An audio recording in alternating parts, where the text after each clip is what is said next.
Welcome back to Reffing It Up, and we are in our second count. And I am so privileged to bring in. Now, before I do anything, I just want to say not only is she welcoming into our show, but she has dressed. I know you guys can't see this, but in her ref attire, because this is Reffing It Up. Now, I will have to admit, I go to the gym and do a good chest workout at least twice a week, and I'm very proud of my chest. But I will say she has got one better than mine, and I'm sorry we are not video. Folks, please welcome in the gorgeous, the succulent Shelly Martinez. Shelly, welcome to the show and welcome to Reffing It Up. Thank you so much for having me. I'm so excited. And I'm such an idiot because I totally bypassed the fact that this was not video. And I really went out of my way with my lighting. I set the whole thing up when Well, it didn't matter. Shelly, guess what?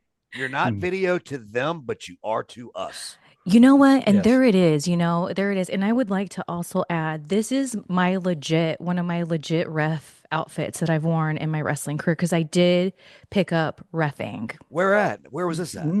Oh my gosh, I refed all over the place. One of the things that people probably don't realize is I thought I was going to be one of these wrestlers that when I retire, like when I retire, I was going to be a referee and that was going to be my next in the business, but not a wrestler. Like that was my plan, but it didn't work out. But in the indies for quite a few years, I got quite a bit of ref gigs. So I feel I got to fulfill it somewhat.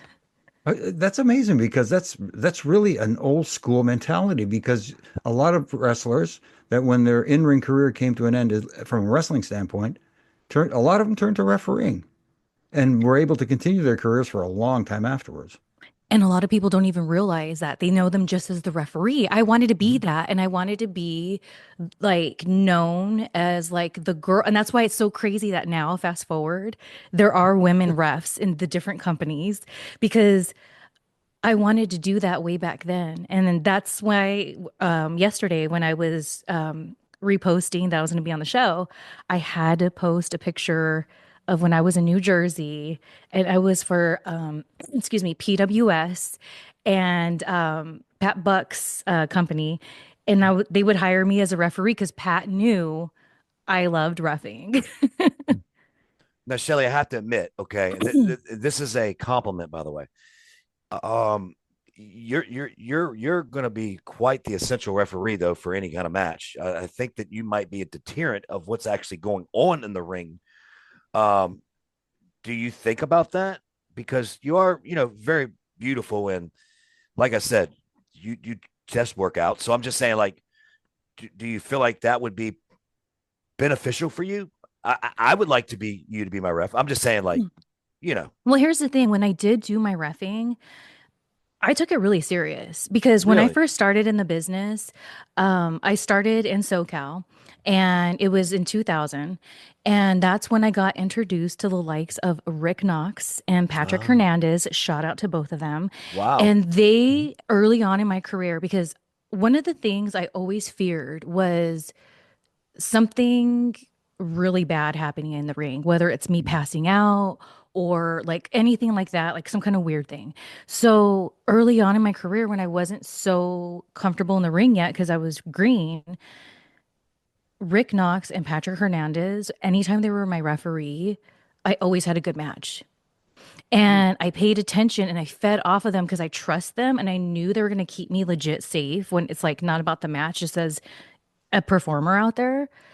And that made me trust them. And then that made me, when I was out there in the match, instead of overthinking it and not being my character, it allowed me to play off of them when I get nervous. And they were such pros at it. And they knew how to fill in those blanks of telling the story that, because I was so green at the time, they could see, okay, she's getting nervous. Okay, da da da. And then we get into it and do the little spots and whatever.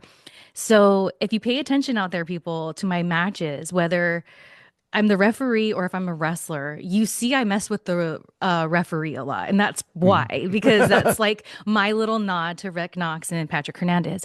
And feeding off of them helped me so effing much. And then fast forward when I worked with them when I had a couple years under my belt of wrestling, if I was working with somebody that it was the first time I was working them, so it was like new, or the vibe was off, or maybe the person was more new than me, so they kind of were stale. I would use them and it would help fill in those blocks. And that's when I realized the referee is just as important as the wrestlers. And a lot of times the referee can kind of cover up for somebody who doesn't know what they're doing. They're green or they get lost, they get whatever out there, they get knocked out there. The referee helps bring the bridge together so that the kayfabe brother sister doesn't get broken to the fans and to the Hmm. viewers. And so that's why early, like I said, early on, when I realized that about the referees, that's when I realized I was like, you know what?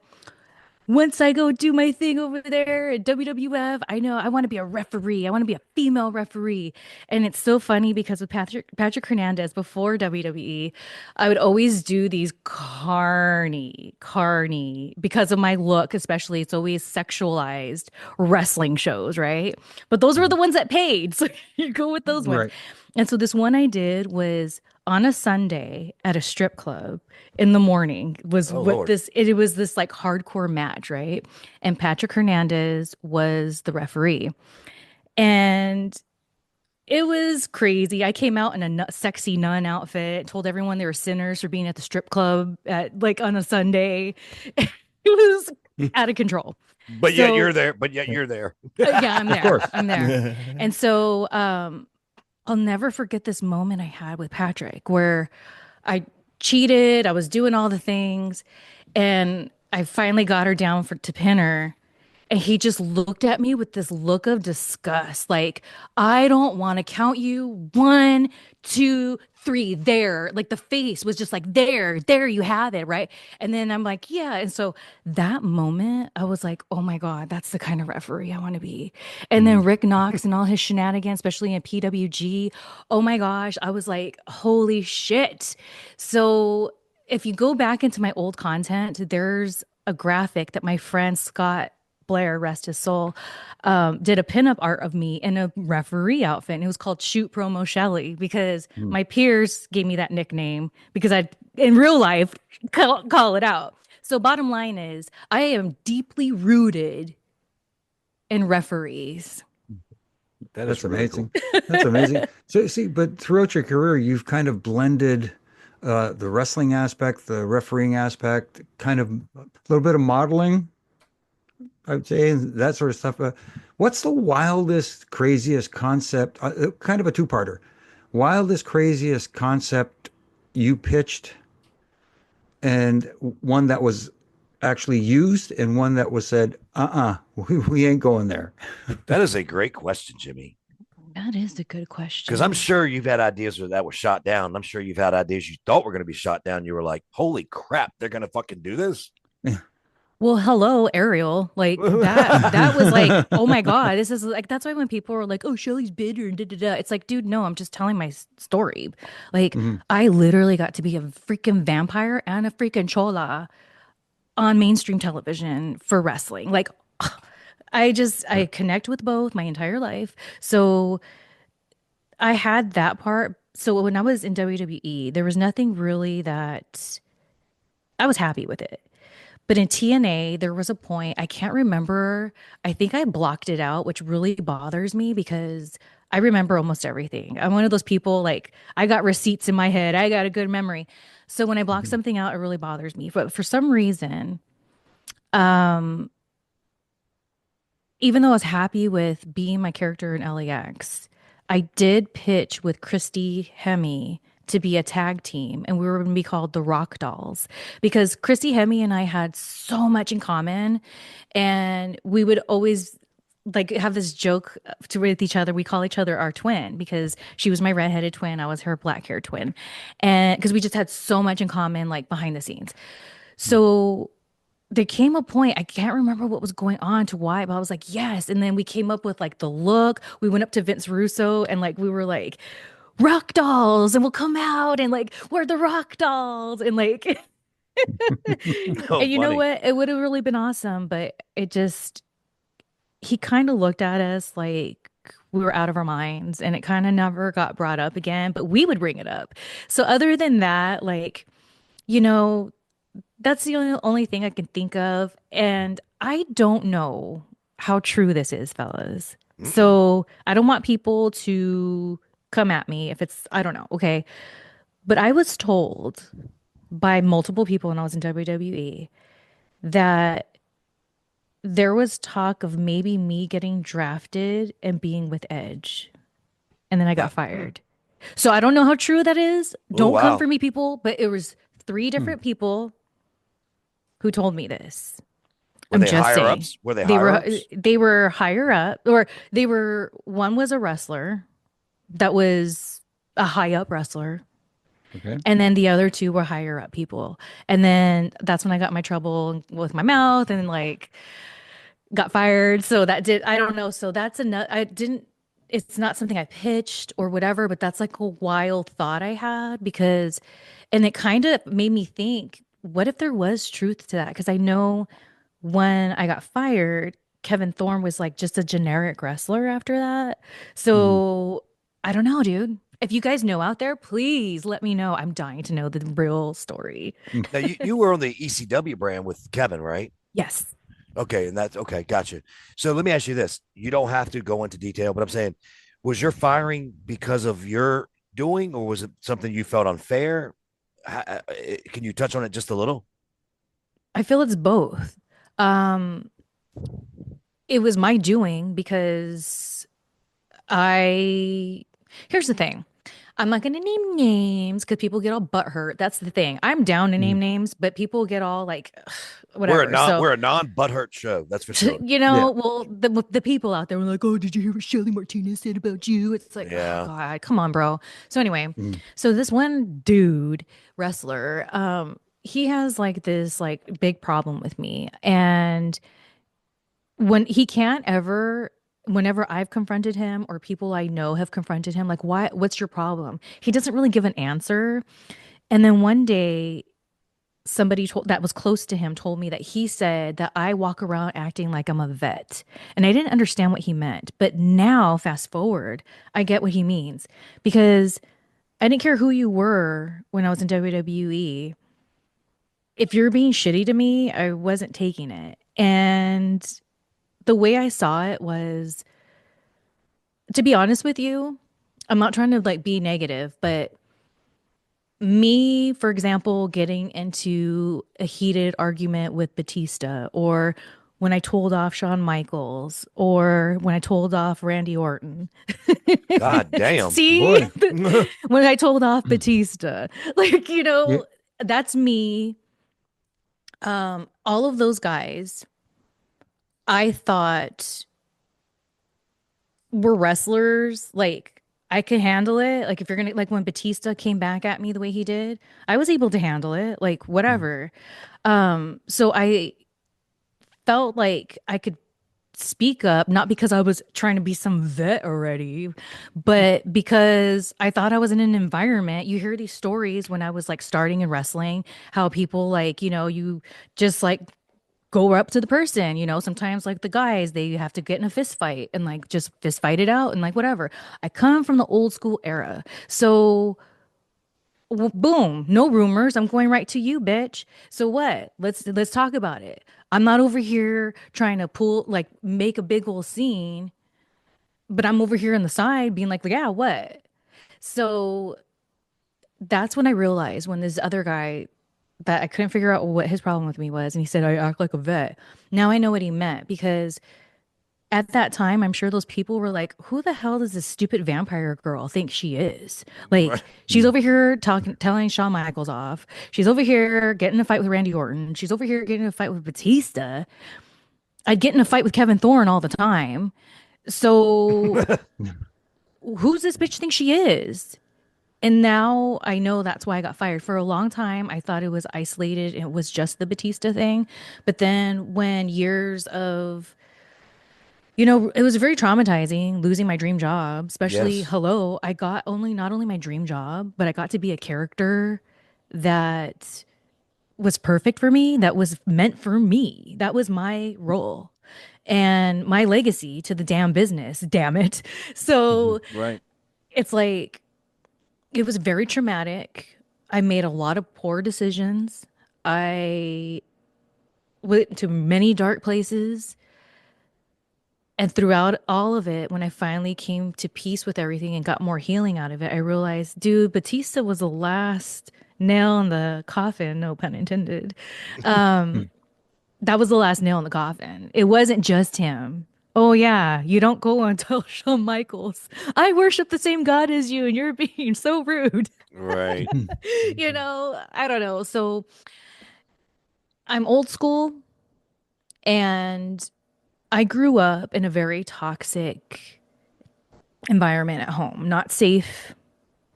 So, what wrestling did for me when I first started in 2000, it really empowered me. It made me feel like I can take it and I can protect myself. Because at the time, I was trying to escape this abusive boyfriend I had for like 5 years, and he was physically abusive. So, Mm. I was finally able to leave him because wrestling empowered me that much. So fast forward to when I got fired, it's like it really traumatized me because wrestling wasn't just me trying to be on TV, this, that, and the other. It helped me escape that piece of shit guy finally. And when I learned how to get, because the dudes I, started with, they were old school. So me and Melina started together and they used to beat our asses in that ring because they thought we were just there to be on TV. And we kept coming and we kept coming.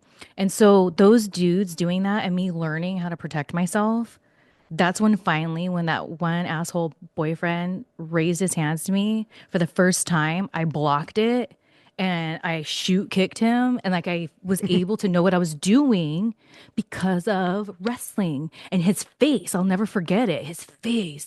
He was like so shocked. And then he tries to come at me and I knew how to protect myself for the first time. And I got in his face. I said, no, fuck you. You're not a real man.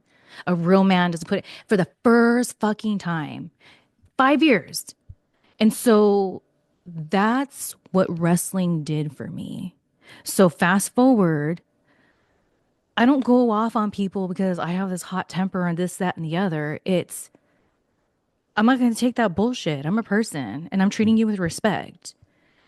So, and something I didn't realize until later, like in the last like 6 months, there was a time in TNA where I got into an aggressive conversation with Jeff Jarrett. And I was just like, you know what, Jeff, like blah, blah, blah. And I was going off on him. Shelly, you know how to pick the good ones, don't you? I do. And so That's a I Hall of do. Fame list you're putting out there. No. Yeah, I know. That's what On the I list. do. That's what I do. That's why I'm blackballed. So the difference is Jeff Jarrett, even though before I had that aggressive conversation with him, my interactions with him were very limited, like whatever. But after that conversation, he never treated me different. He still smiled and said hi. He didn't try to politic me to get me off TV. And that's what I'm talking about. Like, and to this day, I don't know Jeff Jarrett really, but to this day, I gotta give props where props are due when people say like, "What's the difference between TNA and WWE?" It's like over there, I did it the old school way, going to the source instead of tattletelling to the boss. I went to their face, and I guess at TNA, I went to one of the bosses, and he was able to take it. And not only that, he didn't even treat me different. He didn't, my TV time didn't get taken away. Nothing changed. Nothing. So Shelly, So, go Shelly, ahead. let me ask you a question real quick. I'm not Dr. Phil, okay, but so you can Definitely not. Sorry. yeah, yeah, you can Ooh. but you filled in the blanks for me, and I think I'm seeing your picture, and I want you to maybe reiterate or either tell me if I'm wrong. But it sounds like to me you had an abusive boyfriend with no confidence. You internally didn't believe you could leave him because you just had nothing in you that was confident at all. And selfishly kind of just accepted what you were given with this douche. And then finally, you got your break and you were confident enough to get rid of this douche and had another level of confidence because of what wrestling brought you. And then to lose what you got felt like you went back to square one when you were with that douchebag and had to regain it all again. Is that what I'm hearing you say?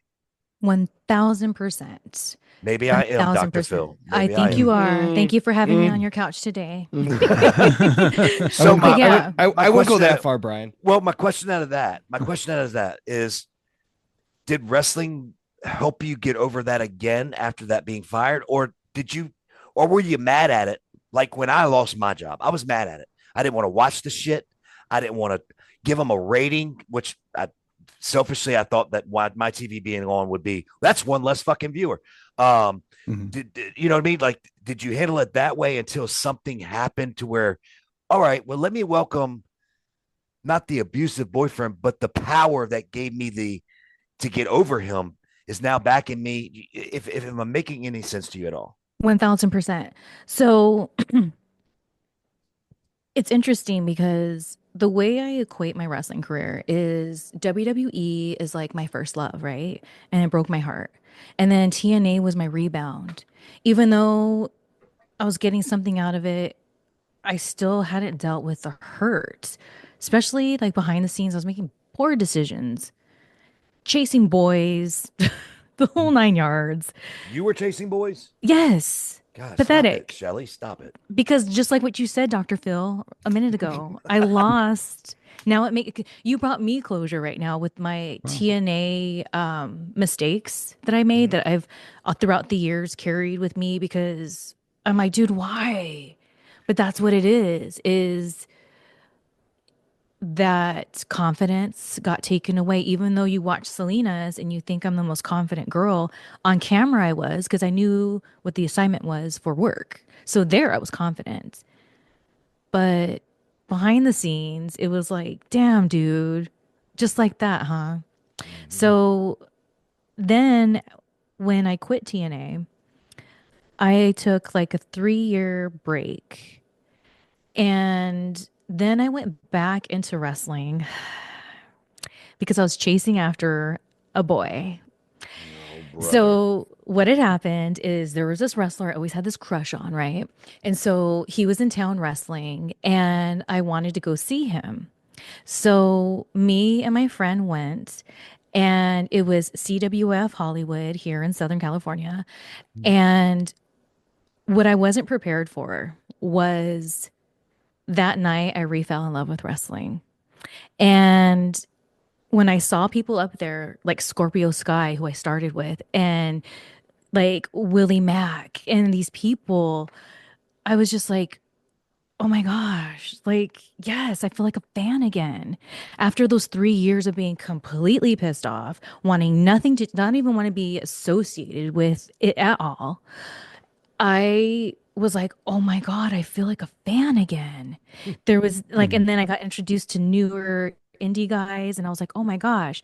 So then here goes pathetic Shelly. So that wrestling guy that initially I went to see there, I wanted to know if it was more than a crush or if he can be my boyfriend. So the only way I knew that that can happen is if I got booked on shows that he was on, because how else am I going to be around him? He lives in a different state. So I, like a creep, used to go on his website to see where he was booked, and I would go get booked. And that's where I did a lot of my refereeing because they're like, well, we can't really afford to pay you for to like wrestle. I'm like, I referee. And so that's when I started reffing a lot. And even though I'm a complete loser and pathetic for all of this, I don't take it back because A, it made me re-fall in love with wrestling. And then B, I got back into wrestling and I was able to start fulfilling that referee dream I had through following this dude around. Again, that photo I post with me and Balls Mahoney, rest in Mhm. peace, Yes. that in Jersey at Pat Buck's PWS, that wrestler, he was wrestling that day. And there I Who is was, Shelly? Who is this Mm. wrestler? Please, is he still Colt active? Cabana, Ah, Okay. okay, Colt Cabana. okay. So I followed him around, realized, long story short, that we were not a match. Okay. Mm. And but I don't regret me being so like even behind the scenes, like the boys, because they Mhm. would be like, because I'm back in wrestling, I'm all fit Shelly, I'm doing my whole thing, I'm having fun. And that's the thing, like, I was wrestling for 17 years and only like 3 years of that, give or take, was on TV. The rest of it was independence. Like that's Mm. where my career was. And people don't realize that. And that's fine. And so one of the things that I gained from it was refalling from being pathetic over Colt Cabana is I refell in love with wrestling. I was having fun again in wrestling. Went back to training. At the time, I was also podcasting. It was like me, him, and like RVD, and like maybe one other person that was in wrestling that was doing that at the time. So, of course, he was on my podcast. I was on his. So, me chasing Cabana led me to where I needed to go because I didn't know where to find my place anymore because I was so mad at effing wrestling for so long. Mm-hmm. And then after I was on the indies for quite a few years after that, um, I got screwed over by people and I was just like, dude, I thought this is just the BS that was like TV BS. It's on the indies. And then I got real bitter. And I remember one time I walked into a locker room, put my bags down, and I was like, can we go over our match? Because I want to leave because I know you bitches are talking shit about me behind my back and I'm over it. So let's just go have a good match so I can get Mm. out of here. And they were like, whoa. Because before that, I was kind of known as like Miss Positive Vibes USA. So that's kind of like what happened. And then when Balls Mahoney and China passed away, I felt some people, this is just my opinion. Mm-hmm. I feel like some people who shouldn't have said anything were like online saying stuff like in a positive way, but it's like, dude, Trying to get traction yeah. for And the then wrong especially, reasons. yes. And so, and I kept in touch with China throughout the years. So like I felt protected over that. And then with balls, something that pisses me off to no end is when ECW merged with SmackDown. I saw some of like big name dudes on the roster being all threatened by Balls Mahoney. And it's like, because he's over. And it's like, dude, he's got his following. We're ECW. It's a whole other thing. Like, what do you, it's, there's no comparison. Like, what the hell? And I would see people politic to try to get him off TV or not have the TV time. And I know Balls also was his own worst enemy because of his drug problems and things like that. I'm not saying that. But I also saw these people and I traveled with Balls for a little bit. So like I got close with him and it just pissed me off. And I remember one day we were at the monitor and Balls was like so upset because they just like were effing with him to no end, going to the office. It's just like stupid. Mhm. And he was so sad. And my whole thing is my entire life, if I could make my friends laugh, that's like mission accomplished. Making anyone laugh, mission accomplished, but my friends, it's like I live for that. So I had to cheer him up. So me, CM Punk, and Tommy Dreamer, when we were in ECW and it was just us, we used to do this dance around the monitor backstage when Balls would go out for his entrance music and we would do the bushwhacker and we'd go balls, balls, balls, ballsy, balls. Because they use that generic AC/DC music. It's like not the Now real one. wait, no, Shelly. Tommy can't dance. He can't even. We were bushwhacking. Well, he Bushwhacking. can't even lift his arms up. Come on. Mm. Well, for Balls, he did. Okay. I was there. All I right, said all for right. Balls, he did. He got And so excited. He got fabulously Did happy. yeah, wait? Did he at least have a smile on his face? he did. All Wow! right, that's a Wow! win. That's a win. Wow! And so I know, isn't it? So when he was going back to Balls when we were at the SmackDown thing and he was all upset, I started doing the Balls dance like around him because he was sitting in a chair and he like smiled and started laughing. And some asshole, I am dying to know who, some Uh-oh. asshole threw some deli meat on the floor and I slipped and fell hard when I was doing Uh-uh. it.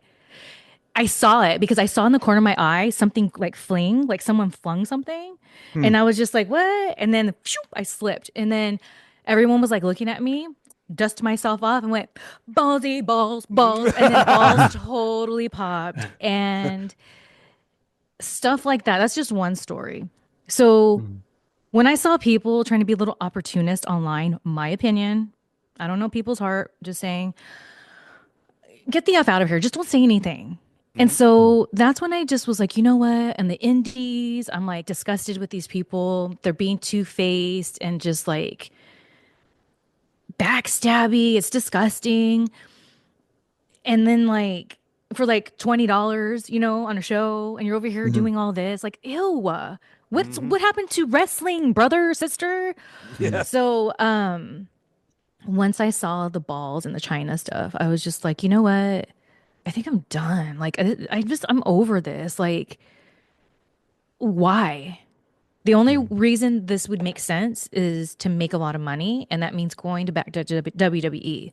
I don't have any desire to go back to WWE, so might as well just be done. Because the three things I wanted to do before I retired was end it with reffing, like I said. But I Hmm. also wanted to do a run in the show WoW, the women's Yeah. wrestling. And Yes. then I wanted desperately to be on Lucha Underground. Mhm. So Lucha Underground went away. And WoW, dude, I don't know what their problem is. They used me a couple times on non-televised stuff. I have no idea what the problem is. It's fine. But because I was just like, I can let those things go because they're just not going to happen for me. I was like, I'm done. And that's kind of like what happened with my love-hate relationship with wrestling. But that last time, and then here's the thing. Now going back to Dr. Phil over here sitting on his couch, that did affect me, but in a different kind of way. What I went through with the heartache with WWE and even with TNA, even though I decided to leave, because man, I got fat. Like I You was don't have not the a you good. don't you don't have the body to be fat. Well, I can carry it well, but I got fat. Hmm. I did. Like I still was jerk offable, okay? But it wasn't me. And then here's the thing, when people would say, "What are you talking about? You're still hot." And I'd be like, "But look, I'm a very petite girl." And so when breathing is hard, my joints are hurting me more, my back that I ruined out there wrestling on doing crazy things, like it's not good. And the more I've lost that weight I gained throughout the years, the better my health has gotten. So for people out there that were telling me this, it was like, no. And it's because I was so broken from wrestling once again, because I thought I was able to do it in my own way and make it work. And so Mhm. now, fast forward now, I still don't want to go back to wrestling. Unless Lucha Underground came back, I'd come out of retiring for them. But it's like my attitude towards it is completely different now. And I think it's because I like found my confidence outside of it, Dr. Phil. So Now Shelly, that I got to ask this because hold on, wait, wait, okay, quick, Jimmy, go real go quick. for it, go for it. I have to do this because we can't stay in this segment forever. So when we Mhm. come, here's what we're gonna do. We're gonna take a Yeah. break. We're gonna hit up to our third count. I want to talk to you about I have an industry question for you, just like Jimmy does. Hmm. Mine about a return to WWE, influence of Conan on for you, fan questions, and our questions. But we're gonna do all that when we come back right here in our third count, right here on Reffing It Up.